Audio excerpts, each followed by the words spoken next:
ఒకటో అధ్యాయము చదువుకుందాం. ద్వితీయోపదేశకాండము 21వ అధ్యాయంలో ఇందులో కూడా కొన్ని 4-5 నియమాలు ఉన్నాయి.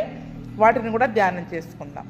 నీ దేవుడైన యెహోవా నీకు ఇచ్చున్న దేశంలో ఒకడు చంపబడి పొలములో పడి ఉండుట కనబడినప్పుడు వాని చంపిన వాడెవడో అది తెలియక ఉండిన ఎడల నీ పెద్దలు నీ న్యాయాధిపతులు వచ్చి చంపబడిన వాని చుట్టూనున్న పురముల దూరము కొలిపింపవలను.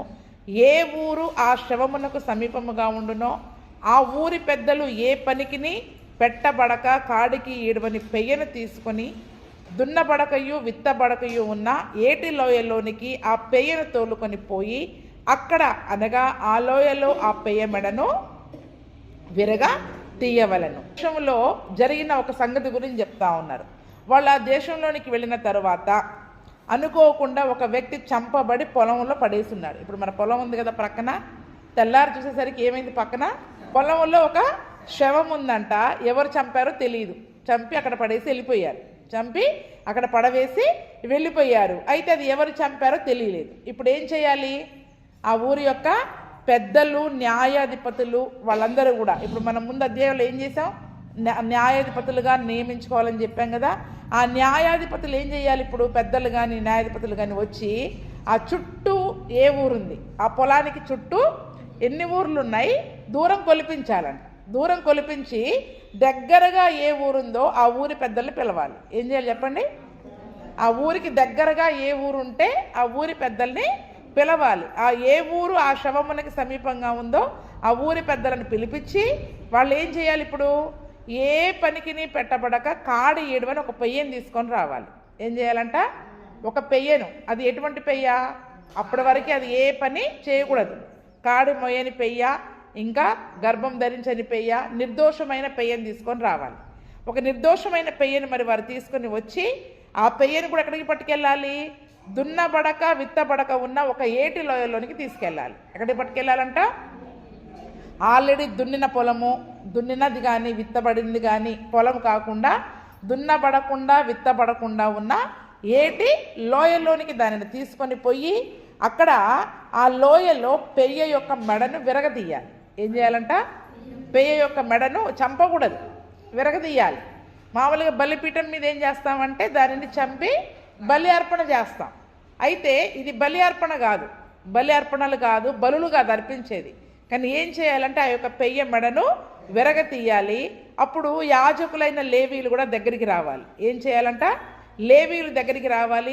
యెహోవాను సేవించి యెహోవా నామమున దీవించుటకు ఆయన వారిని ఏర్పరచుకుని కనుక వారి నోటి మాట చేత ప్రతి వివాదము దెబ్బ విషయమైన ప్రతి వ్యాజ్యమును విమర్శించబడవలను కదా. మరి పాత నిబంధన గ్రంథంలో ఏ వివాదమైన న్యాయ తీర్పు ఎవరు తీరుస్తారు? లేవీయులు కానీ న్యాయాధిపతులు కానీ. న్యాయాధిపతులు కూడా లేరు అంటే లేవీయులే. యాజకులైన లేవీయులు మాత్రమే ఏ వివాదమైన వ్యాజ్యమైన దానిని వారు విమర్శించాలి. అయితే ఈ యాజకులు ఏం చేయాలి? ఇప్పుడు శవమునకు సమీపంగా ఉన్న ఆ ఊరి పెద్దలందరూ ఆ ఏటి లోయలో మెడ విరగదీయబడిన పెయ్య పైన ఆ యొక్క మెడ విరగదీసి అక్కడ దాన్ని పడేయాలి కదా. దానిపైన వారు చేతులు కడుక్కోవాలి. ఆ యొక్క యాజకులు, ఈ యొక్క ఊరి పెద్దలు చేతులు కడుక్కొని ఏమని అనాలి? మా చేతులు ఈ రక్తాన్ని చిందింపలేదు, మా కన్నులు ఇది చూడలేదు.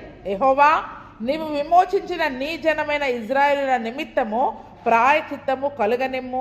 నీ జనమైన ఇజ్రాయేలుల మీద నిర్దోషి యొక్క ప్రాణము తీసిన దోషమును మోపవద్దని చెప్పవలను. అప్పుడు ప్రాణము తీసిన దోషమునకు వారి నిమిత్తము ప్రాయచిత్తము కలుగును. అట్లు నీవు యెహోవా దృష్టికి యథార్థమైనది చేయునప్పుడు నీ మధ్య నుండి నిర్దోషి యొక్క ప్రాణము విషయమైన దోషమును పరిహరించదవు. అంతకుముందు మనం 19వ అధ్యాయంలో చదువుకున్నాం. నిర్దోషి చావకూడదు, దోషి బ్రతకూడదు కదా. మరి ఇతను దోషో నిర్దోషో తెలియదు, చనిపోయాడు. కానీ ఆ దోషం ఇప్పుడు ఎవరి మీద పడింది? ఊరికి ఎవరి దగ్గరగా ఉంటే వాళ్ళ ఆ ఊరి మీద పడింది. ఎవరి మీద పడుతుంది చెప్పండి? ఇది మీకు సమీపంగా ఉంది కాబట్టి మీ ఊర్లో ఎవరైనా దీనిని చేసి ఉండవచ్చు అనే మరి దోషము వారి మీదకి వస్తూ ఉంది కదండి. ఎవరు ఏం చేసినా మన ఇంటి ముందు ఉంటే అది ఎవరి మీదకి వస్తుంది చెప్పండి? మన ఇంటి మీదకే వస్తుంది. ముందు పోలీసు వాళ్ళు ఎవరిని ఎంక్వైరీ చేస్తారు? మన ఇంటి ముందు ఉంటే మన ఇంటి ముందే అది జరిగిందని మనల్నే ముందు ఎంక్వైరీ చేస్తారు. అంటే ఆ యొక్క దోషము మన ఇంటి మీదకి రాకుండా, మన ఊరి మీదకి రాకుండా ఆ దోషాన్ని వాళ్ళు ఏం చేస్తున్నారు చెప్పండి? అక్కడ పరిహరించాలి. మాకేంటి మేము ఏం చేయలేదు అని మనం సైలెంట్గా ఉంటాం. అలాగే ఊరి వాళ్ళు కూడా అని ఉండవచ్చు, మేము చేయలేదండి, మా ఊర్లో వాళ్ళు ఎవరు చేశారో లేదో ఎవరికి తెలియదు కదా. ఒకవేళ ఎవరైనా ఊర్లో వాళ్ళే చేసి ఉంటే, ఒకవేళ చేయకపోయినా ఆ దోషం అనేది వారి మీద ఉండకుండా, ఆ పాప దోషము, నిర్దోషి యొక్క ప్రాణహత్య దోషము ఆ ఊరి మీదకి రాకుండా వాళ్ళు ఏం చేయాలంటే ఈ పేరును తీసుకొని వెళ్ళి ఆ దున్నబడకు విత్తబడకు ఉన్న ఏటి లోయలోనికి పట్టుకొని వెళ్ళి ఆ మెడను విరగదీసి దానిపైన చేతులు కడుక్కొని అందరూ లేవీలు, యాజకులు, ఊరి పెద్దలు అందరూ చేతులు కడుక్కొని ప్రార్థన చేయాలి. ఏమని? అయ్యా యెహోవా, ఈ రక్తాన్ని మేము చిందింపలేదు, ఎవరు చిందించారో కూడా మా కన్నులు చూడలేదు. కానీ మనం ఏం చేస్తాం? అనుమానం ఉన్న వాళ్ళ మీద చెప్పేస్తాం. కానీ మా కన్నులు కూడా చూడలేదు. ఎందుకంటే కంటితో చూసిన దాన్ని బట్టే సాక్ష్యం ఇవ్వాలి. కంటితో చూడని దాన్ని బట్టి సాక్ష్యం ఇస్తే అది ఏం సాక్ష్యం అవుతుంది? అబద్ధ సాక్ష్యం. మరి అబద్ధ సాక్ష్యం కూడా మనము చెప్పకూడదు. కాబట్టి మా కన్నులు దీనిని చూడలేదు. మనం ఏమనుకుంటాం? ఆ పక్కన ఆ ఊరోళ్ళు ఎప్పుడు గొడవలు పట్టుకుంటారు, ఆ ఇంటోళ్ళు ఎప్పుడు గొడవలు పెట్టుకుంటారు, చంపుతామని బెదిరించుకుంటారు, వాళ్ళు చేసి ఉండవచ్చు అని తొందరపడి మనం ఎవరి మీద నిందలేసేస్తాం. కానీ నిందలు ఎవరి మీద చూడనప్పుడు ఎవరి మీద నిందలేయడానికి లేదు, అనుమానపడడానికి లేదు. దేవుని సన్నిధిలో ఆ నిర్దోష ప్రాణహత్య, ఆ దోషము వారి ఊరి మీదకి రాకుండా, వారి మీదకి రాకుండా దేవుని సన్నిధిలో వాళ్ళు ప్రార్థన చేయాలి. ఈ రక్తాన్ని మేము చిందింపలే, మా కన్నులు దీన్ని చూడలే, నీవు విమోచించిన నీ జనమైన ఇజ్రాయేలు నిమిత్తము నీవు మాకు ప్రాయచిత్తము చేయి, ఈ దోష శిక్ష మా మీదకి రాకుండా ప్రాయచిత్తము చేయి, నిర్దోషి యొక్క ప్రాణము తీసిన దోషమును మా మీద మోపవద్దు అని వాళ్ళు చెప్పాలి. అప్పుడు ప్రాయచిత్తం కలుగుతుందంట. అప్పుడు ప్రాయచిత్తం కలుగుతుంది. అప్పుడు యెహోవా దృష్టికి యథార్థమైంది చేసినట్లంట. ఏంటంట? మనం అనుకుంటాం యథార్థంగా ఉన్నాం, మేమే తప్పు చేయలేదు అంటే, ఎన్నో సమస్యలు మన ముందున్నప్పుడు, వాటి గురించిన దోషము మన పైన మోపబడ్డప్పుడు, వాటిని గురించిన దోష నిమిత్తమైన ప్రాయచిత్తాన్ని మనం చేసుకోం. ఏం చేస్తాం చెప్పండి? ఆ యొక్క ప్రాయచిత్తాన్ని కూడా మనం చేసుకోకుండా ఉంటాం. అందుకనే ఆ నిర్దోషి యొక్క ప్రాణము విషయమైన దోషాన్ని మనము పరిహరించే వారముగా ఉండాలి. చూడండి, ఆ యోనా గ్రంథంలో కూడా మనం చూసినట్లయితే యోనా ఏమంటాడు? యోనా పేరు మీద చీటీ వచ్చినప్పుడు నన్ను తీసి సముద్రంలో, ఆయనే చెప్తాడు కదా, నన్ను తీసి సముద్రంలో పారవేస్తే ఈ యొక్క తుఫాన్ ఆగిపోద్ది అని చెప్తాడు. అప్పుడు వాళ్ళు ఏమని అంటారు? వాళ్ళు ఏమని ప్రార్థన చేస్తారు? చదవండి, యోనా 1:14. యెహోవా, నీ చిత్త ప్రకారముగా నీవే దీన్ని చేసితివి, ఈ మనుష్యుని బట్టి మమ్మను లయము చేయకుందువుగాక, నిర్దోషిని చంపితిరన్న నేరము మా మీద మోపకుందువుగాక అని యెహోవాకు మనవి చేసుకొని యోనాను ఎత్తి, ఎందుకంటే ఇప్పుడు నిజానికి యోనాను బట్టే వచ్చింది, అవునా? కానీ వీరికైతే ఇతనేం హాని చేయలే, వీరికైతే యోనా ఏం హాని చేయలే. ఇప్పుడు వీరు పడవేస్తే అతన్ని చంపిన దోషం ఎవరి మీదకి వస్తుంది? వీళ్ళ మీదకి వస్తుంది. కాబట్టి దేవుడు చంపాలనుకుంటే యోనాని చంపవచ్చు, కానీ వీళ్ళు చంపడం ద్వారా ఆ దోషం మా మీదకి ఎక్కడ వస్తుందో అని ఏం చేస్తున్నారు? అక్కడ యెహోవాకే ప్రార్థన చేస్తున్నారు. యెహోవా, నీ చిత్త ప్రకారంగా నీవే చేస్తావు, ఈ తుఫాన్ అయితే నీ వల్లే వచ్చింది, కానీ ఇప్పుడు ఈ యోనాని తీసివేయడం ద్వారా వాళ్ళు బ్రతకాలంటే యోనాని చంపి అందులో వేసేయాలి. కాబట్టి ఈ మనుషుని బట్టి మమ్ములని నువ్వు లయం చేయకుందువుగాక, ఈ నిర్దోషిని చంపితరన్న నేరము మా మీద మోపకుందువుగాక అని దేవుని సన్నిధిలో వాళ్ళు ఏం చేస్తూ ఉన్నారు చెప్పండి? దోషము విషయమైన ప్రాయచిత్తం చేసుకుంటున్నారు. దోషము విషయమైన ప్రాయచిత్తం అది కదా. అందుకనే ఖచ్చితముగా మన కళ్ళ ముందు కనబడిన దానికి నైతిక బాధ్యత అనేది మనం వహించాలి. మాకు సంబంధం లేదు, మాకేమీ తెలియదు, చూసి చూడనట్టు మనం వెళ్ళిపోయే వారముగా ఉండడానికి వీలు లేదు. చూసి చూడకుండా మనం వెళ్ళిపోకూడదని ఉందా లేదా వాక్యంలో? మన కళ్ళ ముందు ఏదైనా ఒక సంగతి కనబడినప్పుడు నాకు సంబంధం లేదు అని పట్టకుండా మనం వెళ్ళిపోవడానికి వీలు లేదు. ఏ క్రైస్తవుడైనా దాని గురించిన ఎవరికైనా వర్తమానమన్నా ఇవ్వాలి, లేదా మనకి చేతనైతే వారికి సహాయమైనా మరి మనము చేసేవారముగా ఉండాలి. ఇప్పుడు అది మన ఆ యొక్క శవము గురించిన మన దగ్గరలోనే ఉంది, ఆ యొక్క దోషం మన మీదకి వస్తుందేమో. కాబట్టి వీళ్ళు ఏం చేస్తున్నారు? దోషము నిమిత్తమైన ప్రాయచిత్తాన్ని మరి మనం చేసుకునే వారముగా ఉంటాం. చూడండి, ఇర్మియా గ్రంథంలో కూడా కొన్ని సంగతులు ధ్యానం చేసుకుందాం. ఇర్మియా గ్రంథము 2:22 అంటే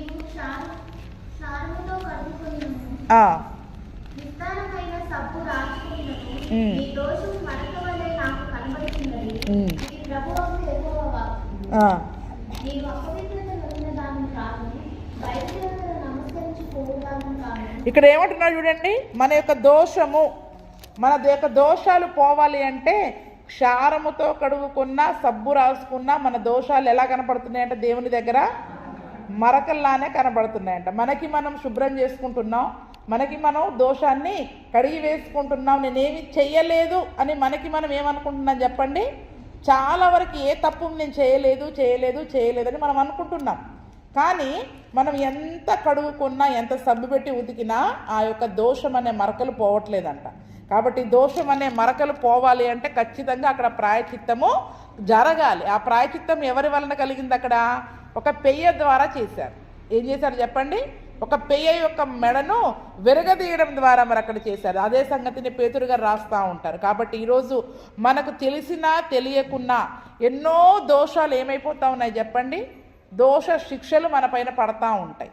మనం చేసినా చేయకున్నా, మనం సమీపంగా ఉన్నామంటే ప్రక్కనున్నా, అక్కడ చేసినా చేయకున్నా ఆ ప్రక్కన నిలబడ్డాడు అంటే వాడు చేశాడనే నిందలు వస్తూ ఉంటాయి. కాబట్టి దానిని బట్టిన దోష శిక్షలు కూడా మన పైన పోవడానికి ఒక పెయ్యను అక్కడ విరగదీశారు. మన కొరకు విరగదీయబడిన పెయ్య ఎవరు అంటే ప్రభువైన యేసుక్రీస్తు మాత్రమే. అందుకనే పేతురు పత్రికలో కూడా చదవండి, ఏమని ఉంటుందో 2వ అధ్యాయం 21 నుండి చదువుకుందాం. ముందు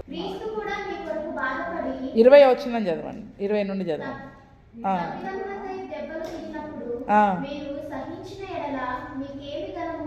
మేలు చేసి బాధపడినప్పుడు మీరు సహించిన ఎడల అది దేవునికి హితమగును. ఇందుకు మీరు పిలువబడితిరి. క్రీస్తు కూడా మీ కొరకు బాధపడి మీరు తన అడుగుజాడల యందు నడుచుకున్నట్లు మీకు మాదిరి ఇచ్చి. ఇక్కడ చూడండి, యేసు ప్రభుల వారు ఏం చేశారు? ఆయనలో ఏ పాపము లేదు. ఇప్పుడు ఈ పెయ్య సంగతి మనం చూసుకుందాం.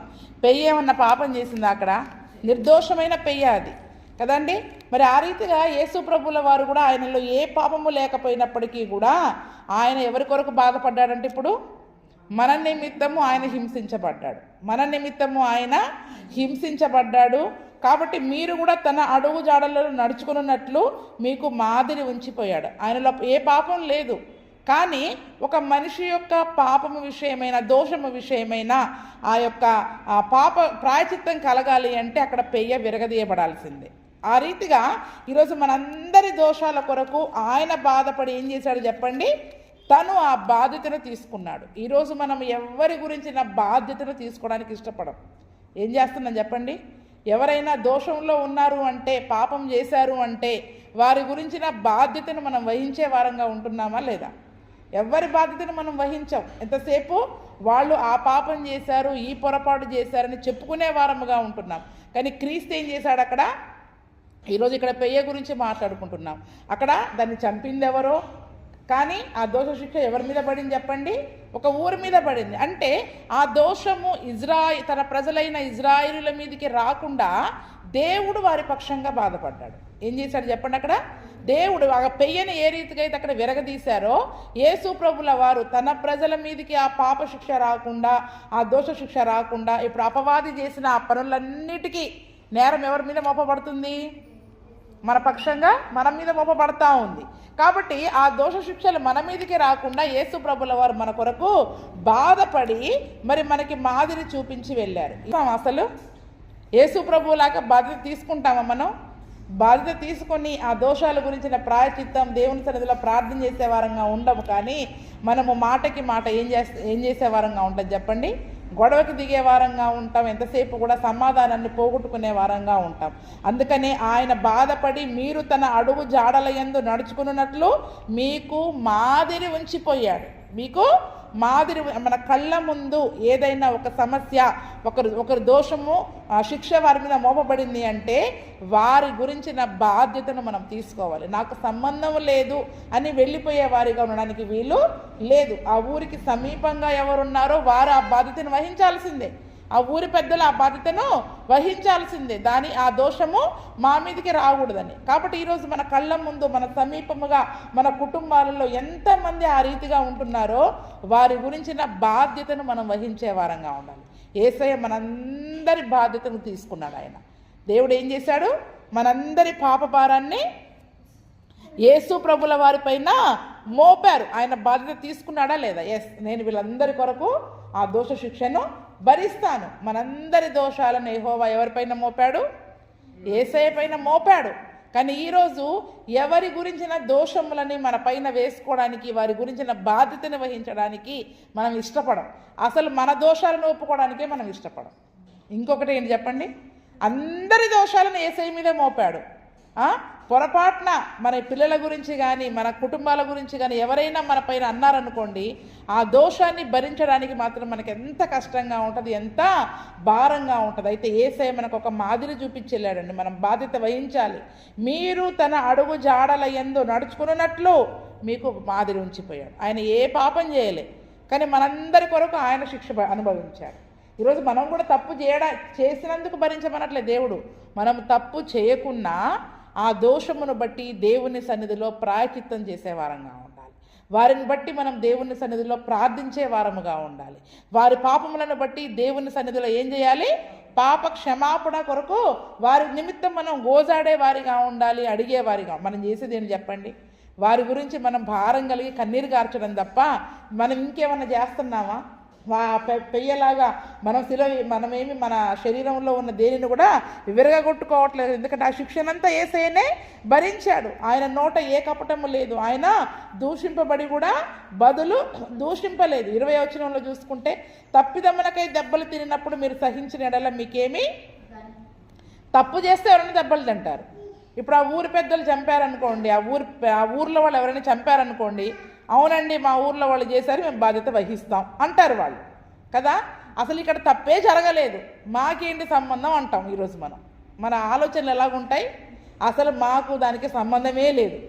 దేని గురించిన బాధ్యత మరి మనము వహించము. మన కుటుంబంలో కానీ మన సంఘంలో కానీ మరి విశ్వాసుల మధ్యలో ఏదైనా ఒకటి సంగతి జరిగించినప్పుడు దాని గురించిన కనీస నైతిక బాధ్యత, పాపము నిమిత్తమైన పరిహారము కొరకు మనము బాధ్యత వహించాలి. మన కుటుంబంలో వారి కొరకు, సంఘంలోని వారి కొరకు, విశ్వాసులలో వారి కొరకు బాధ్యతను మనం వహించి దేవుని సన్నిధిలో వారి గురించిన దోషము నిమిత్తమైన ప్రాయచిత్తము కొరకు ప్రార్థన చేసే భారాన్ని మరి మనము కలిగి ఉండాలి. అందుకని తప్పు చేస్తే ఎవరైనా దెబ్బలు తింటారు. అవును తప్పు చేశాడు కాబట్టి తిన్నాడు, దాంట్లో పెద్ద ఘనత ఏమీ లేదు. కానీ మేలు చేసి బాధపడినప్పుడు మీరు సహించిన ఎడలా అది దేవునికి హితం అంట. ఏంటంట, ఇప్పుడు దెబ్బలు దేనికి తినాలంటే చెప్పండి, మేలు చేసి దెబ్బలు తినాలి. అవునా? మేలు చేసి దెబ్బలు తింటున్నాం, మేలు చేసి మేము కీడు తెచ్చుకుంటున్నాం, వాళ్ళకి మేలు చేయడం ద్వారా మాకు ఇబ్బంది అయింది అనుకుంటే దేవునికి స్తోత్రం, దేవుడు మనకి మంచి ఫలం ఇస్తాడంట. కానీ ఇంత చేశాం కానీ వాళ్ళు మాకు కీడే చేస్తున్నారు అని మనము వారిని విమర్శించే పని లేదండి. ఎందుకంటే మన పాపాల కొరకు ఎవరు సిలువ వేయబడ్డారు? ఆయన బాధ్యత తీసుకున్నాడు. ఈరోజు మనం కూడా ఏం చేయాలి, అట్టి నైతిక బాధ్యత, పాపము కొరకైన పరిహారము కొరకైన బాధ్యతను ప్రతి క్రైస్తవుడు తీసుకునేవాడిగా ఉండాలి. దేశము కొరకు ప్రార్థన చేయమన్నాడు, రాజుల కొరకు ప్రార్థన చేయమన్నాడు, దేశం యొక్క పాపము కొరకు ప్రార్థన చేయమన్నాడు. అవునా? ఇజ్రాయేలీల పాపము కొరకు, పితరుల పాపము కొరకు జాము సేపు వాళ్ళు నిలబడి ఒప్పుకున్నారా లేదా? ఇజ్రా గ్రంథంలో, నెహెమ్యా గ్రంథంలో ఒక జాము సేపు ఏం చేస్తున్నారు చెప్పండి? జాము అంటే ఎన్ని గంటలు అంటే 3 గంటలు పాపాన్నే ఒప్పుకుంటున్నారు వాళ్ళు. అవును ప్రభు, పాపం చేశారు, మా పితరులు పాపం చేశారు, మా దేశస్తుల పాపం చేశారు, మా తల్లిదండ్రులు పాపం చేశారు, మేము పాపము చేశాం, మా పిల్లలు పాపం చేశారని పాపము నిమిత్తమైన ప్రాయశ్చిత్తము కొరకు, దోషము కొరకు మరి వాళ్ళు అక్కడ మాట్లాడేవారిగా ఉంటున్నారు. అందుకే చూడండి, దేనిని గురించిన దోషమైనా మన మీదికి, మన కుటుంబం మీదికి, మన సంఘం మీదికి, మన ఊరి మీదికి రాకుండా ఆ బాధ్యతను వహించి ప్రార్థన చేసే బాధ్యత ఎవరి మీద ఉంది? ప్రతి క్రైస్తవుడి పైన ఉంది, ప్రతి విశ్వాసి పైన ఉంది. ఏ తెగులు మన దేశానికి రాకుండా మన దేశం క్షేమంగా ఉండాలని, అందుకనే దేశం గురించి కూడా ప్రార్థన చేసే బాధ్యత ఎవరి మీద ఉంది చెప్పండి? మన క్రైస్తవుడి మీద ఉంది, వేరే వాళ్ళకి లేదు బాధ్యత. అది కానీ దేవుడు మనకు ఆ బాధ్యతను ఇచ్చాడు. చూడండి, ఇక్కడ యేసు ప్రభుల వారిని కూడా సిలువ వేసేటప్పుడు పిలాతు కూడా ఏం చేస్తాడు? ఈ నిర్దోషి యొక్క రక్తము మా మీద ఉండకుండా ఉండాలని చక్కగా చేతులు కడుక్కుంటాడు. అందుకనే ఇప్పుడు ఆ పెయ్య పైన ఉండి పెద్దవాళ్ళు ఎందుకు చేతులు కడుక్కుంటున్నారు? అసలు మేము దీన్ని చూడలేదు, మేము ఎవరు చంపారో మేము చూడలేదు, మేము ఈ రక్తాన్ని చిందింపలేదు, కాబట్టి నిర్దోషి కొరకైన చేతులని వాళ్ళు అక్కడ కడుక్కుంటున్నారు. అక్కడ పిలాతు కూడా యేసు ప్రభుల వారిని సిలువకు అప్పగించి ఈ యొక్క నిర్దోషి యొక్క రక్తము మా మీదికి రాకూడదు, కానీ అక్కడ చంపమని ప్రేరేపించిన వాళ్ళు ఏమన్నారు? వారి రక్తము మా మీదను మా పిల్లల మీదను ఉండునుగాక అని అవసరమైతే ఆ దోషము మా మీదకి రానివ్వండి, ఆ శిక్ష రానివ్వండి అని వాళ్ళు కోరుకున్నారు. అందుకని పిల్లల గురించి ఎందుకు ప్రార్థన చేయమంటున్నారు? ఆ దోష శిక్ష తరతరాలుగా యేసు ప్రభు రక్తంలో కడగబడని వారిపైన ఉంటుంది. కడగబడిన వారు దాన్ని తప్పించుకుంటారు శిక్షని. కానీ రక్తంలో కడగబడని వారి మీదకి, బాప్తిస్మం తీసుకొని వారి మీదకి ఆ దోష శిక్ష ఉంటుంది. కాబట్టి మీకోసం, మీ పిల్లల కోసం ప్రార్థన చేయండి. ఆ దోషము, ఆ రక్తము, నిరపరాధి యొక్క రక్తము, దోషం శిక్ష మన మీద, మన పిల్లల పైన ఉండకుండా వారి గురించి ప్రార్థన చేయమని అక్కడ దేవుడు సెలవిస్తూ ఉన్నాడు. కాబట్టి చూడండి, ఈ దినమున మేమేం తప్పు చేయలేదని మనం సులువుగా చెప్పుకుంటాం. నేను అబద్ధం ఆడలేదు, ఆనింద చేయలేదు, కానీ బాధ్యత వహించకపోవడం కూడా తప్పే. ఏం చెప్పండి? బాధ్యత వహించకపోవడం కూడా తప్పే. అంటే ఒక రకంగా ఈ మన కొత్త నిబంధన భాషలో చూసుకుంటే ఒకరి దోషముల గురించి మనం ప్రార్థన చేయకపోవడం కూడా తప్పే. అయ్యా, ఆ దోష శిక్ష మా మీదికి రాకూడదు, మా కుటుంబం మీదకి రాకూడదు, మా పిల్లల మీదకి రాకూడదు, మా సంఘం మీదకి రాకూడదు, మా దేశం మీదకి రాకూడదు అని ప్రార్థన చేయకపోవడం కూడా తప్పే. చేయకపోవడం వల్ల ఆ దోషం మన మీదకి వస్తుంది. కానీ చేయడం వల్ల ఏమైతే చెప్పండి, దానికి సంబంధించిన ప్రాయశ్చిత్తాన్ని మరి మనము కలిగి ఉంటాం. దావీదు కూడా ఊరియాని చంపిస్తాడు, అవునా? ఊరియాని చంపించినప్పుడు ఆ దోషం ఏమైతే చెప్పండి, ఆయన మీద నిలబడిందా లేదా? అప్పుడు కీర్తనల గ్రంథంలో ఆయన ఏమని ప్రార్థన చేస్తాడు? 51వ కీర్తన చదువుకుందాం. ఆయన, దేవా నీ కృప చొప్పున నన్ను కరుణింపుము, నీ వాత్సల్య బాహుల్యము చొప్పున నా దోషము పోవునట్లు నన్ను బాగుగా ఎందుకంటే ఈ దోషము క్షారంతో గడుక్కుంటే పోయేది కాదు, సబ్బుతో గడుక్కుంటే పోయేది కాదు, ఉతుక్కుంటే పోయే మరకలు కాదు ఇవి. బట్టల మీద పోతాయేమో మరకలు, కానీ మన జీవితంలో దేవుని దృష్టిలో అవి పాపు మరకలు అలాగే ఉంటాయి. మనం చేసిన తప్పు మరకలు. ఊరియాని చంపించిన దోషం ఎవరి మీద ఉంది? ఇప్పుడు దావీదు మీద ఉంది. కాబట్టి పశ్చాత్తాప ఎప్పుడైతే ప్రవక్త వచ్చి అతన్ని హెచ్చరించాడో అప్పుడు దేవుని సన్నిధిలో, అయ్యా నేను కడుక్కోలేను, నా యొక్క రక్తాపరాధంతో నా చేతుల్లో నిండిపోయినాయి, కాబట్టి నా దోషం పోవునట్లు నన్ను బాగుగా కడుగు, నా పాపం పోవునట్లు నన్ను పవిత్రపరచు అని అక్కడ ప్రార్థన చేస్తూ ఉన్నాడు. 7వ వచనంలో కూడా చూడండి, నేను పవిత్రుడు అవునట్లు హిస్సోపుతో నా పాపము పరిహరింపు, హిమము కంటేను నేను తెల్లగా ఉన్నట్లు నీవు నన్ను కడుగుము. దేంతో కడగమంటున్నాడు? హిస్సోపుతో కడుగు, హిమము కంటే తెల్లగా నన్ను కడుగయ్యా. ఈ యొక్క నా యొక్క చేతులలో దోషం యొక్క మరకలు నాలో ఉండడానికి వీలు లేదు కదండి. ఈరోజు నరహత్య అంటే ఏమని చెప్పుకున్నాం? మళ్ళీ నరహత్య దగ్గరికి వస్తున్నాం. కొండెములు చెప్పుకోవడం, చాటున దూషించుకోవడం, ఇంకా ఎదుటివాడిని ద్రోహి అనడం, కోపపడి మాట్లాడడం, వ్యర్థుడా అనడం, ఇవన్నీ కూడా నరహత్యకు వస్తాయి, అవునా? ఎదుటోడు తిడతా ఉంటాడు, మనం ఏం చేస్తూ ఉంటాం? అవునా అవునా అని పాలు పంచుకుంటాం, అందులో పాలు పంచుకుంటాం. మళ్ళీ ఏమంటాం? నేను అనలేదు, నా నోటితో నేను అనలేదు. ఎవడన్నాడు? వాడు అన్నప్పుడు విన్నాం. ఆ దోషం నీ మీద ఉంటుందా లేదా? చెప్పండి, ఆ దోషం నీ మీద ఉంటుందా లేదా? అందుకే మనకు అనవసరమైన సంగతులు కూడా వినడానికి లేదు. అది నిజమో అబద్ధమో నీ కన్నులు చూసాయా? అప్పుడు మనం ప్రార్థన చేసుకోవాలా. ఇటువంటి దోషాలు ఎన్ని ఉన్నాయో మన పైన, ఇవి నేను చేయలేదు అని చెప్పుకుంటే పోయేవి కాదు, దేవుని రక్తంలో గడుపుకుంటే పోయాయి. ఏం చెప్పండి? ఇప్పుడు కొత్త నిబంధన భాషలో నేను కత్తితో ఎవరిని హత్య చేయలేదు కాబట్టి నేనే తప్పు చేయలేదని మనం అనుకుంటున్నాం. ఎంతమంది గురించి చాటుగా వాళ్ళు మాట్లాడుకుంటుంటే నువ్వు విన్నావు. మనము మన నోటితో మాట్లాడకున్నా అక్కడ సమీపముగా ఉన్నా చాలు. ఆ శవం ఎవరికి సమీపంగా ఉంటే ఆ శిక్ష ఆ ఊరి మీదకి వస్తుంది. కాబట్టి ఆ ఊరి పెద్దలు ఏం చేయాలి? ఇప్పుడు మా గుంపులో ఉన్నా చాలు. ఏం చెప్పండి? మాట్లాడుకునే గుంపులో ఉన్నా నేనేం మాట్లాడలేదండి, వాళ్ళు మాట్లాడుకుంటుంటే విన్నానంతే. అవునా? విన్నామంతే. ఆ పవిత్రత అంతా ఎక్కడికి వెళ్ళింది? మనలోనికి వచ్చిందా లేదా? ఇప్పుడు ఆ అపవిత్రతను మనం ఏం చేయాలి చెప్పండి? దేవుని సన్నిధిలో ఎన్నెన్ని వింటాం, ఏమి ఎరగనట్లు వచ్చి ఇక్కడ మళ్ళీ బలలో చేయేస్తాం. ఇవన్నీ మనం మీద ఉన్న దోషాలే. ఈ దోషాలను మనము కడిగి వేసుకోం. మనం ఒకవేళ నేను వినకూడని విన్నానేమో, మాట్లాడకూడని మాట్లాడానేమో, అయ్యా ఏదైనా దోషము నా మీద ఉందేమో, ప్రతిరోజు మనం ఆయన రక్తములో మనల్ని మనం ఏం చేయాలి చెప్పండి? కడుక్కోవాలి. అందుకనే దావీదు అంటున్నాడు, అయ్యా నన్ను బాగుగా కడుగు, హిస్సోపుతో కడుగు, హిమము కంటే తెల్లగా నన్ను కడుగు. 9వ వచనంలో చూడండి, నా పాపములకు విముకుడవు కమ్ము, నా దోషములన్నిటిని నువ్వు తుడిచివేయి, నా అంతరంగంలో నా యందు శుద్ధ హృదయాన్ని కలగచేయి. మనలో ఇవన్నీ ఉన్నంత వరకు, ఈ హత్యకు సంబంధించిన ఈ మాటలు ఉన్నంత వరకు కూడా శుద్ధ హృదయం మనలో ఉండదు, శుద్ధమైన హృదయం మనలో ఉండదు. కాబట్టి చూడండి, ఈ దినమున మరి దేవుని యొక్క వాక్యం ద్వారా, అది వినడానికి చాలా సింపుల్గా ఉంది, సులువుగా ఉంది, కానీ ఒక నిర్దోషి యొక్క రక్తము, ఇటువంటి మాటలకు సంబంధించిన దేవుని దృష్టిలో అది హత్యే, దేవుని దృష్టిలో అది హత్యే. కాబట్టి ఆ దోషము విషయమైన ఏ దోషాలు మన జీవితంలో ఉండకుండా ఎప్పటికప్పుడు మనము ప్రాణము విషయమైన ప్రాయచిత్తాన్ని మరి మనము కలగ చేసుకోవాలి దేవుని సన్నిధిలో. అటువంటి కృప ప్రభువైన యేసుక్రీస్తు మనకు దయచేయునుగాక. 10వ వచనం నుండి మరి మనం చూసుకున్నట్లయితే, ఒక యుద్ధానికి వెళ్ళాడు. ఇప్పుడు మనం అధ్యాయంలో ఏం చేసుకున్నాం? ఒక పురం మీదకి యుద్ధానికి వెళ్ళేటప్పుడు ఎలా ఉండాలి, ఆ యుద్ధ నియమాలు మనం నేర్చుకున్నాం.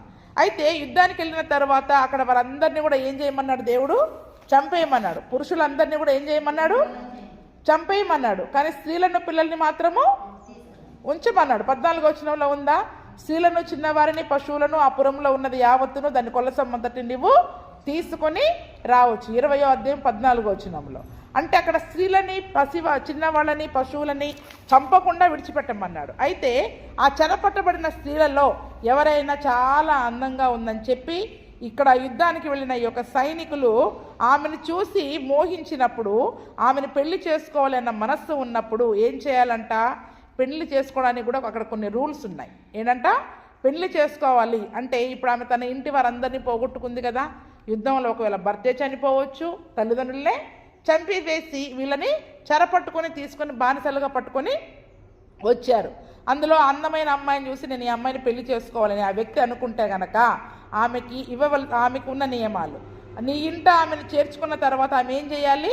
తన తల్లిదండ్రులు చనిపోయిన దాన్ని బట్టి క్షౌరము చేయించుకొని, గోళ్ళని కట్ చేయించుకొని, చెరబట్టలు తీసివేసి నెల రోజులు తల్లిదండ్రుల గురించి ప్రలాపం చేయాలి. ఎన్ని రోజులు చేయాలి? నెల రోజులు తల్లిదండ్రుల గురించి ప్రలాపం చేయడానికి ఆమెకి పర్మిషన్ ఇవ్వాలి. నెల రోజుల వరకు ఆమెను ముట్టుకోవడానికి వీలు లేదు. చూడండి, ఊరియా చనిపోయినప్పుడు కూడా బత్షెబ ఎన్ని రోజులు ప్రలాపం చేసింది తన భర్త కొరకు? నెల రోజులు ప్రలాపము చేసింది. ఆ రోజు ఇజ్రాయేలులో ఎవరు చనిపోయినా కూడా నెల రోజులు అక్కడ ప్రలాపం చేసేవాళ్ళు. కాబట్టి ఆ నెల రోజుల వరకు కూడా తన తల్లిదండ్రుల గురించి, భర్త గురించి, ఎవరు చనిపోయినా వారి గురించి ఆమె ప్రలాపన చేయడానికి ఆమెకు సెలవు ఇవ్వాలి. తరువాత ఆమె యుద్ధకు పోయి ఆమెను పెళ్లి చేసుకోవచ్చు. తర్వాత ఆమెని పెళ్లి చేసుకోవడానికి వీలుంది. అయితే భార్య అయిన తర్వాత ఆమె వలన ఇతనికి ఇష్టం కలగలేదు. ఏంటంటే పెళ్లి చేసుకున్నాడు, బాగానే ఉంది, ఇతనికి ఇష్టం లేకపోయింది. అయితే ఆమెను ఏం చేయాలంట? ఆమెకి నచ్చిన చోటికి ఆమెను పంపించేయాలి. అంతేకాని ఆమెను అమ్మడానికి వీలు లేదు. ఆ రోజు వేరే ఇజ్రాయిలీలో కాకుండా వేరే వాళ్ళని బానిసలుగా అమ్మేవాళ్ళు. అయితే ఇజ్రాయిలీలో మాత్రం దేవుడు ఎవరిని బానిసలుగా అమ్మడానికి ఒప్పుకోవడానికి వీలు లేదన్నమాట. అందుకే ఒప్పుకోలేదు. అందుకే వెండికి ఆమెను అమ్మకూడదు. ఎందుకంటే ఆమె ఇతనికి భార్యగా ఉంది. అంటే ఒక భార్యగా ఆమెకి ఇవ్వాల్సిన గౌరవాన్ని ఆ వ్యక్తి ఇవ్వాలి. ఎందుకంటే భార్యగా ఆమెని ఇతను అవమానపరిచాడు కాబట్టి ఆమెను ఒక పని మనిషిలాగా చూడడానికి వీలు లేదు. కొద్దిమంది ఏం చేస్తారు? ఇష్టం లేకపోతే ఆమెకి ఇవ్వవలసినవి ఏవి ఇవ్వరు, ఆమెకి అందవలసిన సౌకర్యాలు ఏమి కూడా అసలు ఆమెను పట్టించుకోరు. విడిచిపెట్టి కూడా వెళ్ళిపోయేవారిగా ఉంటారు కదండి, విడిచిపెట్టి కూడా వెళ్ళిపోయేవారిగా ఉంటారు. అందుకనే స్త్రీల పట్ల కూడా దేవుడు ఒక గౌరవపరమైన అభిప్రాయాన్ని అక్కడ కలిగి ఉన్నాడు. కాబట్టి ఆమెను అమ్మడానికి వీలు లేదు. అంతేకాకుండా ఆమెను ఎలా చూడకూడదు? ఒక పని మనిషిలాగా హీనంగా చూడకూడదు. ఎందుకంటే ఆమెను ఇష్టపడి నువ్వు పెళ్లి చేసుకున్నావు, పెళ్లి చేసుకున్నాక ఏం పోయింది? ప్రేమ తగ్గిపోయింది. పెళ్లి చేసుకున్నాక నీకు ప్రేమ తగ్గిపోయినంత మాత్రాన ఆమెను మాత్రం పని మనిషిలాగా చూడడానికి లేదు, అమ్మడానికి లేదు. అందుకే అదే సంగతిని నిర్గమాకాండంలో కూడా మనం ఇంతకుముందు చదువుకున్నాం. చూడండి, నిర్గమాకాండం 21వ అధ్యాయము 7వ వచనం నుండి. అతను దాసుగా అమ్మిన ఎడల దాసులైన పురుషులు వెళ్ళిపోవునట్లు అది వెళ్ళిపోకూడదు. దానిని ప్రదానము చేసుకున్న యజమాని దృష్టికి అది ఇష్టురాలు కాని ఎడల అది విడిపింపబడినట్లు అవకాశం ఇవ్వాలి. ఏం చెప్పండి? ఉంచుకుంటే గనక భార్యగానే చూడాలి, పని మనిషిగా చూడడానికి వీలు లేదు, ఆమెను అవమానపరచడానికి వీలు లేదు. లేదా ఆమెని ఏం చేయాలంట? విడిపించబడే అవకాశం ఇవ్వాలి. నీకు ఇష్టమైన చోటికి నువ్వు వెళ్ళిపో అని ఆమెని విడిచిపెట్టేయాలి. దానిని వంచినందున అన్ని జనులకు దాన్ని నమ్ముటకు వానికి అధికారము లేదు. అంటే ఆమెను ఏం చేశాడు? ఇష్టపడి పెళ్లి చేసుకున్నాడు. ఉన్నన్ని రోజుల్లో ఆమెతో మరి సుఖాన్ని అనుభవించాడు, ఆమెను వంచాడు. ఏం చేశాడు? మోసం చేశాడు ఒక రకంగా కదండి. ఇష్టపడే పెళ్లి చేసుకున్నావు కదా, ఆ తర్వాత ఇప్పుడు ఏమంటున్నాడు? ఇష్టపడటం లేదంటున్నాడు, ప్రేమ లేదంటున్నాడు. ఆమెను వంచినందున ఎవ్వరికి అమ్మడానికి ఈ వ్యక్తికి అధికారము లేదు. చాలామంది భార్యలు ఏం చేస్తారు చెప్పండి? పని మనుషుల కంటే హీనంగా చూస్తూ ఉంటారు. ఇష్టపడి పెళ్ళిళ్ళు చేసుకుంటారు, పని మనుషుల కంటే హీనంగా చూస్తారు, వాళ్ళని లెక్క చేయని వారిగా ఉంటారు. కానీ పరిశుద్ధ గ్రంథంలో స్త్రీలకంటూ దేవుడు ఖచ్చితంగా కొన్ని గౌరవించాలి, భార్యగా ఆమెకి ఇవ్వాల్సిన ప్రాధాన్యతలను కూడా దేవుడు తెలియజేస్తూ ఉన్నాడు. చూడండి, తన కుమారునికి దాన్ని ప్రదానం చేసిన ఎడల కుమార్తెల విషయమైన న్యాయ విధిని బట్టి దానిని జరిగింపవాలి. ఇప్పుడు ఈ పెళ్లి చేసిన తండ్రి ఉన్నాడు కదా, కొడుక్కి పెళ్లి చేశాడు. పెళ్లి చేసినప్పుడు ఎలా చేయాలంట? కుమార్తెను ఎలాగైతే చూసుకుంటాడో, కుమార్తె విషయంలో ఎటువంటి న్యాయాన్ని అయితే చేస్తాడో, తనకి అంటే కుమారుని యొక్క భార్య విషయంలో కూడా అదే న్యాయాన్ని చెయ్యాలి, అదే న్యాయ విధిని జరిగించాలి. ఒకవేళ ఆ కుమారుడు వేరొక దాన్ని చేర్చుకున్నా మొదటి దానికి ఆహారమును, వస్త్రమును, సంసార ధర్మాన్ని తక్కువ చేయడానికి వీలు లేదు. ఒకవేళ ఈ వ్యక్తి ఇంకొక ఆమెను పెళ్లి చేసుకోవాలని ఆశపడ్డాడు, చేసుకున్నాడు. ఇప్పుడు ఈ మొదట ఆమెను ఏం చేస్తారు చెప్పండి? మొదట ఆమెకి భార్యకి పిల్లలు కూడా ఉన్నారు, కానీ ఏ విషయంలో ఆమెకి బట్టలు కానీ, సంసార ధర్మాన్ని కానీ, ఆహారాన్ని కానీ తక్కువ చేయడానికి వీలు లేదు. మొదటి నుంచి ఏ రీతిగా అయితే మొదటి భార్యని అతను చూసుకుంటూ వస్తూ ఉన్నాడో అదే రకంగా, అంటే దాసిలాగా చూడడం అంటే ఏంటి చెప్పండి? భార్యకేమో అన్ని సమృద్ధికి ఇస్తారు, పని వాళ్ళకి అలాగ ఇస్తారా? అంటే భార్యలని పని మనుషుల్లాగా చూడడానికి వీలు లేదు. నీకు ఇష్టం ఉన్నా లేకపోయినా ఇవ్వవలసిన విధముగా అన్ని ఆహారం ఇవ్వాలి, వస్త్రం ఇవ్వాలి, సంసార ధర్మాన్ని ఇవ్వాలి. లేదు, ఇష్టం లేదు అంటే విడిపించి ఆమెను విడిచిపెట్టేయాలి. ఏం చేయాలి చెప్పండి? అందుకని చూడండి 11వ వచనంలో ఏముంది? ఈ మూడును దానికి కలగచేయని ఎడలా అది ఏమి ఈ యొక్క స్వతంత్రురాలై పోవచ్చును. ఏమంటున్నారు? విడిపించి ఆమెను విడిచిపెట్టే, నేనేవి చూసుకోలేనంటే. కానీ ఉంటే మాత్రము అన్ని రకాలుగా మరి ఆమెను జాగ్రత్తగా చూసుకోవాలి. కాబట్టి చూడండి, స్త్రీల విషయంలో కూడా మరి ఎటువంటి జాగ్రత్తలు నియమాలు ఇవ్వాలో దేవుడు అక్కడ తెలియజేశాడు. కాబట్టి మరి స్త్రీలను కూడా అవమానపరిచి వారిని దాసిల్లాగా, పని మనుషుల్లాగా చూసేవారిగా, అమ్మేవారిగా ఉండకూడదు. వారికి ఆహారాన్ని, వస్త్రాలని, సంసార ధర్మాన్ని లోటు లేకుండా చూసుకోవడం అనేది ఆ యొక్క పురుషుల యొక్క బాధ్యత అని దేవుడు అక్కడ సెలవిస్తూ ఉన్నాడు. అటువంటి కృపను దేవుడు పురుషులకు దయచేయునుగాక. ఆమేన్.